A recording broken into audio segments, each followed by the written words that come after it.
My husband and I suited each other, as I have mentioned. We were both crippled in the same way. So we jogged along.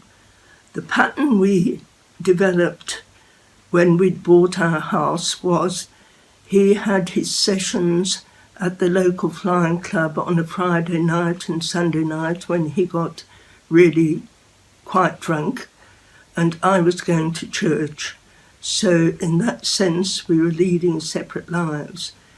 When we first bought the house, a year later, my son was born, 12 years after my daughter. He has been the single greatest blessing in my life. A colleague I worked with, I had found now that I was getting an example. We got on very well together and had lots of talks. He was also a Christian, and he adored his children. So now I was getting a lesson on a normal family, that a father should really treasure, adore his children, and my husband couldn't.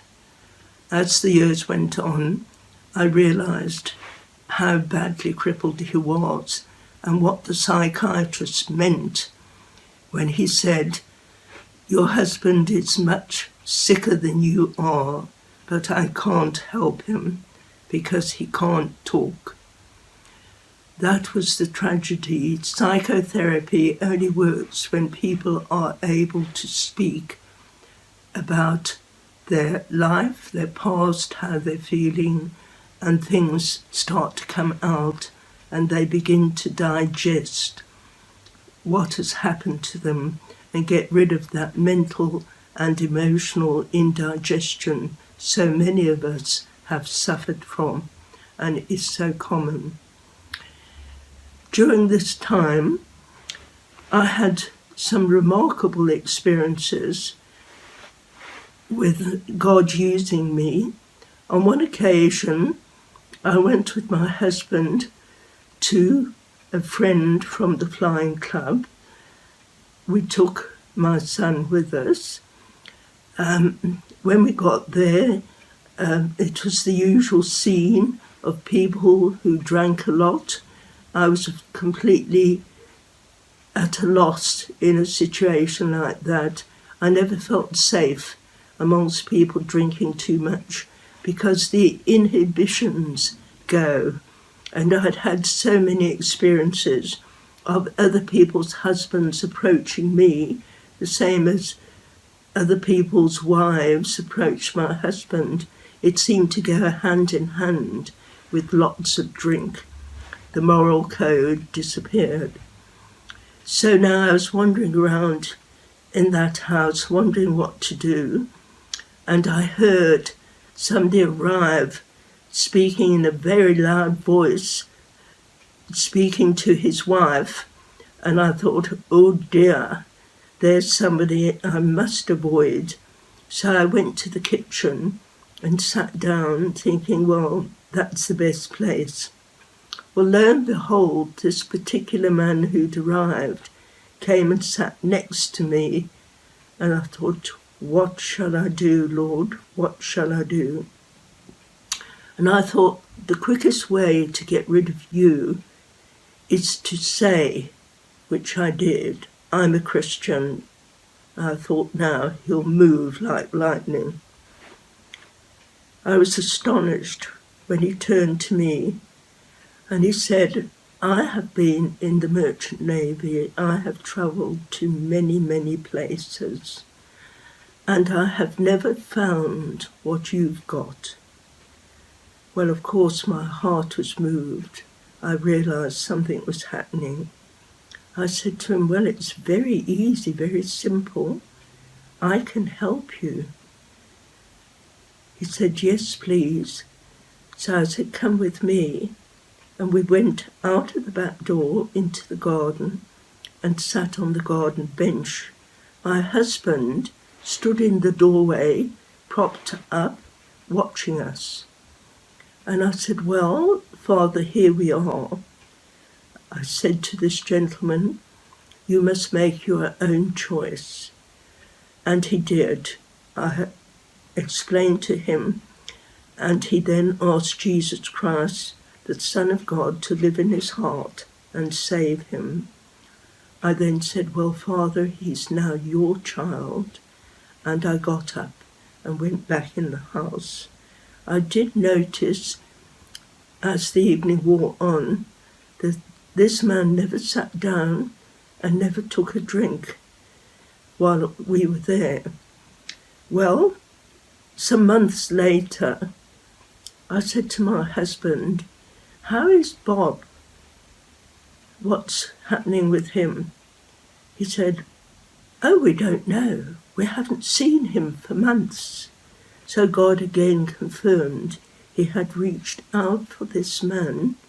Even though he'd been drinking, it was his time, and he had met Jesus Christ. I had another remarkable example of God reaching out for people at the right time. I went to the local nursery to have a coffee in the morning, and the manager of the coffee shop was sitting at a table, and I said good morning. Then I noticed she looked very disturbed. I said, "Are you okay?" She said, "No, I'm not. I'm writing my suicide note." So I sat down and I said, "Can I pray for you?" She said, "Yes, please."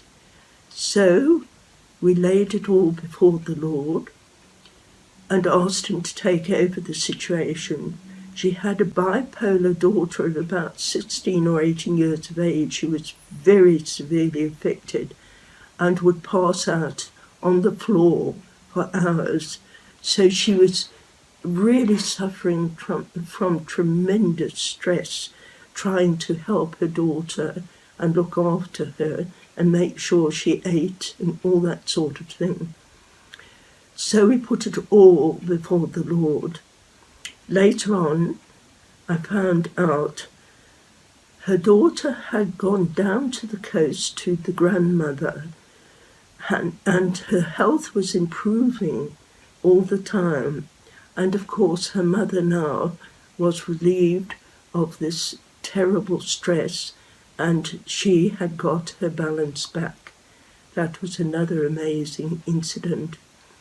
Then when I was in the office one day, I had my own office. Over the years, I did get travails for other people. One of the most painful travails I ever had was when I read about, in the beginning, God created male and female, created he them, and I suddenly thought of gay people, and I put my head on the desk and sobbed my heart out. The pain was tremendous. I understood that an intercessor means between man and God. You get a burden to sit where that person sits. And I was experiencing the terrible pain that many gay people had experienced and were experiencing. And the miraculous thing was when a travail like that came upon me, no one would come into the office and my boss wouldn't ring for dictation. So obviously God was in control. Then on another occasion, I was weeping for somebody and the tears had just stopped flowing when my office door did open, and in came a colleague who was a chemist. He worked in the laboratory. It had been made clear to me on some occasion that he was an atheist. He'd come to say goodbye. He was retiring down to the coast. And again, the office was full of the presence of God. And I said to him, "You know, you're a scientist. You conduct experiments. How can you say Christianity is rubbish if you've never, ever tried it?" I said, "Try it." You can't lose. It's an experiment. And he said, Jesus Christ, come into his heart, take over his life and save him.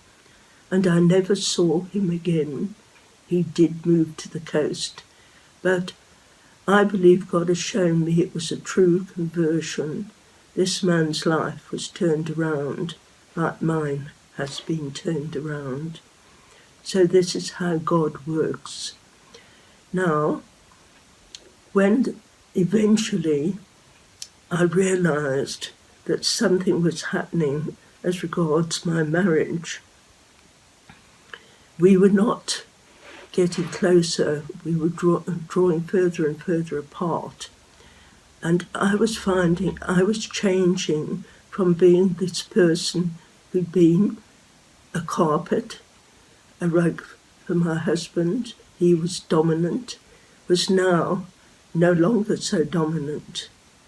And a night came when he said to me, "You're getting too big for your boots. You need a good clap." And I stood in front of him and I said, "Here I am." And he realised if he hit me, that was the end of the marriage. So he didn't. What I realised over the years is being this carpet rug he could wipe his feet on suited him with this dominant, sadistic streak, the power game. And of course, as I was changing, it wasn't suiting him so well. There came a time when he behaved as usual. I was supposed to have done something wrong. He wasn't talking to me. And we went round to a friend for Sunday's birthday or something. And when we got home, I knew I was supposed to do it. I said to him, "Sit down. I want to talk to you." I said, "You have been wondering all day why I haven't said to you, what have I done wrong? Why aren't you talking to me?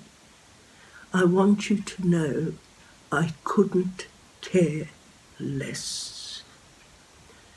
The tragic part of that was he put his arm around me and said, "If you knew how many times I wish I could take this pride and throw it out of the window." But even as he hugged me, I was aware that everything had died. It was too late. How tragic. We cannot control these things. They happen.